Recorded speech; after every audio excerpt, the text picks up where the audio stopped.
Remove therapeutic gel pads from the ankle support system and place them in the freezer for 4 hours. Place your own protective sock on the ankle before applying the brace.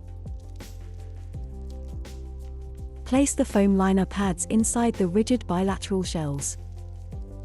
Pull the outer shells and foam liners along the ankle, ensuring the malleoli are well protected, positioned inside the small circles. If necessary, reposition the foam liner pads in the shell.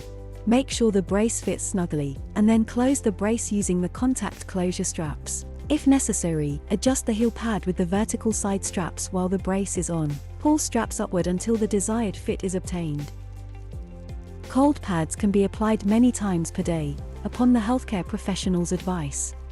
The brace cannot be worn without the pads, and if the pad is removed to facilitate recooling, the brace should be removed.